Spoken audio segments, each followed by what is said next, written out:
안녕하십니까. 오늘은 하나님의 말씀 창세기 15장, 창세기 18장 5절을 가지고 말씀을 드리겠습니다. 내가 떡을 조금 가져오리니 당신들의 마음을 쾌활케 하신 후에 지나가소서. 오늘 제목은 재물의 사용처입니다. 손님 대접의 가장 최후의 목적은 손님들이 그들의 마음을 쾌활케 만드는 것입니다. 여기서 쾌활케 하다라는 히브리어는 사드인데요. 이 뜻은 떠받치다, 힘을 돋우다, 서포트하다라는 의미를 가지고 있습니다. 대부분 성경에서 이 말씀은 수동형으로 사용되었습니다. 그러므로 쾌활케 되기 위해선 남의 도움이 있어야 가능한 마음의 상태입니다. 자기 자발적으로, 즉 능동적으로 되는 일이 아닙니다. 자연을 보고 마음이 상쾌하여 쾌활케 된 경우에도 마음이 자발적으로 쾌활케 된 것이 아니라 자연의 도움을 받아 자연에 의해 그렇게 된 것이기 때문에 수동입니다. 왜 하나님은 인간들의 가장 행복한 상태가 되기 위해선 자기 자발적으로 그런 상태가 되지 못하고 꼭 남의 도움을 받아야 그렇게 되도록 만드셨는가요? 오늘 말씀 가운데에서 아브라함은 처음엔 그가 대접하려고 하는 사람들이 천사들의 무리라는 사실을 알지 못하고 대접을 하였습니다. 그래서 그는 손님들이 최대한 행복함을 가득 마음에 품게 하기 위해 창세기 18장 6절 8절 아브라함이 급히 장막에 들어가 사라에게 이르러 이르되 속히 고운 가루 세 스아를 가져다가 반죽하여 떡을 만들라 하고, 아브라함이 또 짐승떼에 달려가서 기름지고 좋은 송아지를 취하여 하인에게 주니 그가 급히 요리한지라. 아브라함이 버터와 우유와 하인이 요리한 송아지를 가져다가 그들의 앞에 진설하고 나무 아래 모셔 섬에 그들이 먹으니라. 그런데 사실 이 세 명의 무리들은 영적 무리들이기 때문에 물질적 대접이 그들을 행복하게 해 줄 수 없습니다. 그들을 행복하게 해줄 수 있는 방법은 영적인 것으로야만 행복해질 수 있습니다. 그러므로 그들이 행복해진 이유는 버터와 우유와 하인이 요리한 송아지 때문이 아니라 아브라함이 내 이웃을 내 몸처럼 사랑하라 하는 그 마음 때문에 행복해졌던 것입니다. 누가복음 16장 9절 내가 너희에게 말하노니 불의의 제물로 친구를 사귀라. 그리하면 없어질 때에 저희가 영원한 처소로 너희를 영접하리라.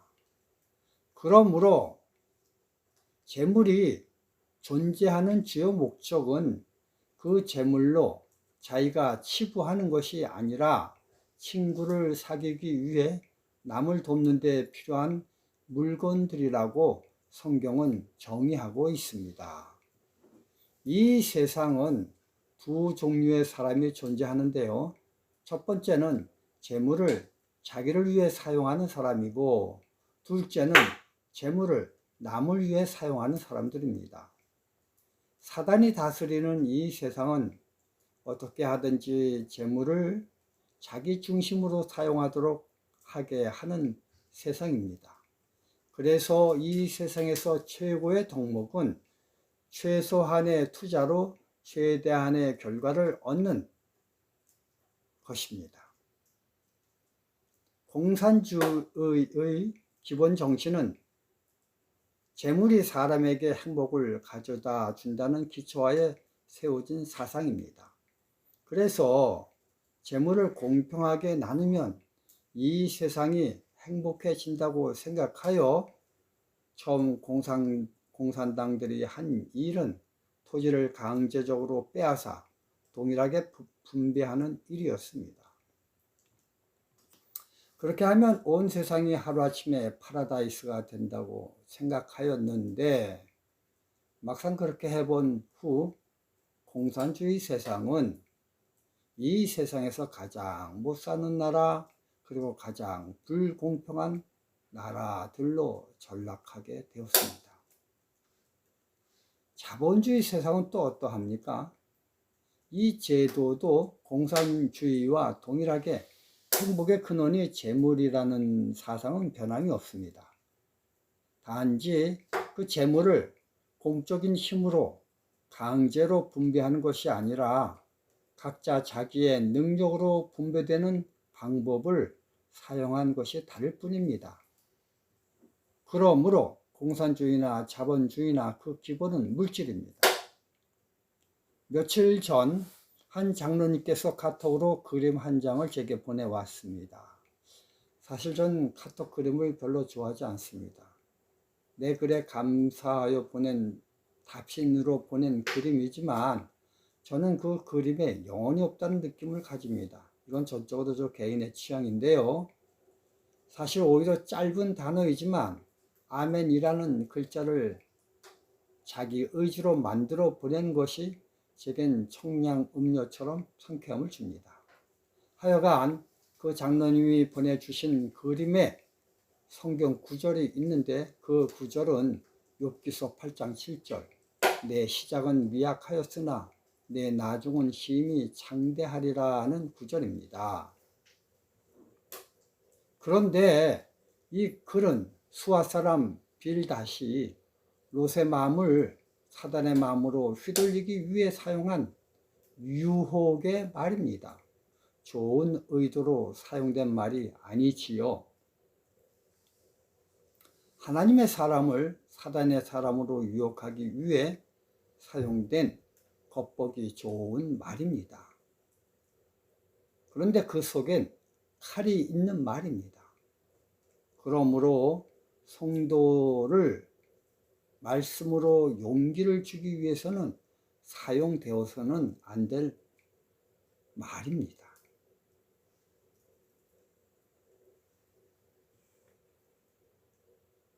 욥의 친구가 사용한 그 말은요, 물질의 풍요가 하나님의 사랑을 받는 표징이라는 것을 증명하기 위해 사용한 문장입니다.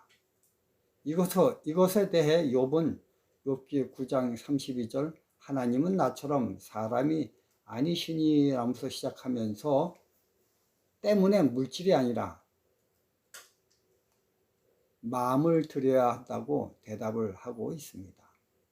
욥기 8장 7절 내 시작은 미약하였으나 내 나중은 힘이 창대케 되리라는 이 말 속에는 성도를 채기 위해 마치 물고기를 잡기 위해 낚싯밥에 숨겨진 낚시 바늘과 같은 기능을 하는 도구가 그 성경 구절에 숨겨져 있는 것입니다. 이처럼 사단은 물질, 재물, 돈 등 이런 속에 행복이 숨어 있다고 강조하므로 사단이 다스리는 이 세상에서는 오로지 이런 것들을 많이 쟁취해야만 손에 쥐어만 행복하다고 가르치고 있습니다. 사실 하나님도 마찬가지이십니다. 이런 것들을 많이 가지고 있는 것이 행복하다고 판단하고 계십니다.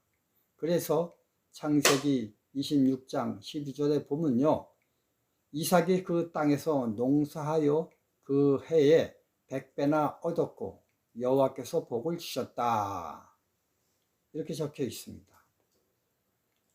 그런데요, 성경을 잘 읽어보면 사단과 하나님이 다른 것은 사단은 그 물질을 자기에게 사용하라고 가리키고 하나님은 그 재물을 남을 위해 사용하라고 하시고 계십니다. 그렇게 되면 진정 마음에 행복이 찾아온다고 말씀하셨습니다. 마태복음 19장 21절 22절 예수께서 가라사대 내가 온전하고자 할진대 가서 내 소유를 팔아 가난한 자들을 주라. 그리하면 하늘에서 보화가 내게 있으리라. 그리고 와서 나를 쫓으라 하시니 그 청년이 재물이 많음으로 이 말씀을 듣고 근심하며 가니라. 예수님은요, 그 부자 청년에게 또 다른 차원의 행복을 맛볼 수 있게 하길 원하셨습니다. 재물로 친구를 사귈 때 나오는 오묘한 행복을 맛보게 하기 위해 가지고 있는 재물을 가난한 사람들에게 나누어 주라고 하신 것입니다. 사도행전 2장 44절 47절 믿는 사람이 다 함께 있어 모든 물건을 서로 통용하고 또 재산과 소유를 팔아 각 사람의 필요에 따라 나눠주고 날마다 마음을 같이하여 성전에 모이기를 힘쓰고 집에서 떡을 떼며 기쁨과 순전한 마음으로 음식을 먹고 하나님을 찬미하며 또 온 백성에게 칭송을 받으니 주께서 구원받는 사람을 날마다 더하게 하시니라. 이 성경절에서는요, 초대교회에 나타난 모습인데 공산주의 사회입니다. 그런데 이 공산주의 사회는 칼 막스가 주장한 공산주의와 다른 점이 있는데 그것은 칼 막스의 공산주의는 개인의 자율권을 박탈하고 정부의 강제적 힘으로 토지와 재산을 재분배한 반면 초대교회는 자진해서 자발적으로 자기 재산을 내놓은 것이 다릅니다. 오늘 아브라함의 장면에서도 초대교회의 장면과 동일합니다. 그는 자진해서 광야를 지나는 여행객들에게 자신의 재물을 아낌없이 베풀어 주므로 자기의 대접을 받는 사람들이 유쾌하게 되기를 간절히 바랬습니다. 세 명의 영적 존재자들은 아브라함이 베푼 버터와 우유와 하인이 요리한 송아지라는 물질 때문에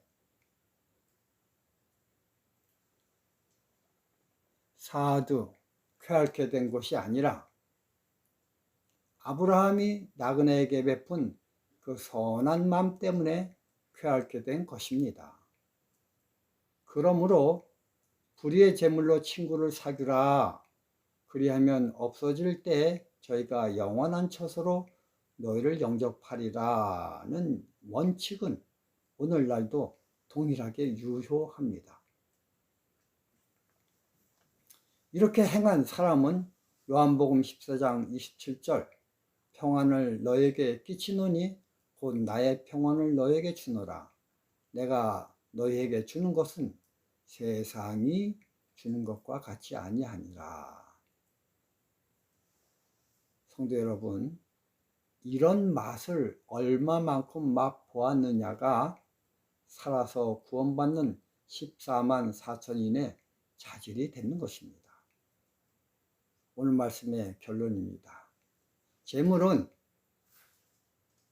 내 쾌활함을 위해 사용되도록 하기 위해 하나님이 주신 것이 아니라 가난한 자들과 나그네를 위해 사용하라고 하나님이 풍성히 주신 것입니다. 사무엘상 15장 22절 사무엘이 가로되 여호와께서 번제와 다른 제사를 그 목소리 순종하는 것을 좋아하심 같이 좋아하시겠습니까? 순종이 제사보다 낫고 듣는 것이 수양의 기름보다 낫습니다. 사무엘 선지자가 사울 왕에게 한 이야기입니다. 저는 오늘 아침에 저희 집에서는 거꾸로 타는 난로로 난방을 합니다. 서구 남방 위에 그 난로 위에 제가 가을에 지리산을 다니면서 주순 알밤을 올려놨습니다. 그리고 친구 목사가 이제 일어나면 그 잘 익은 군밤을 주려고 합니다. 주는 제 마음이 상당히 지금 기쁘고 행복한 상태입니다. 그래서 설교 들으시다가 딱딱 소리 나면 그 군밤 터지는 소리로 알고 계시기 바랍니다. 감사합니다.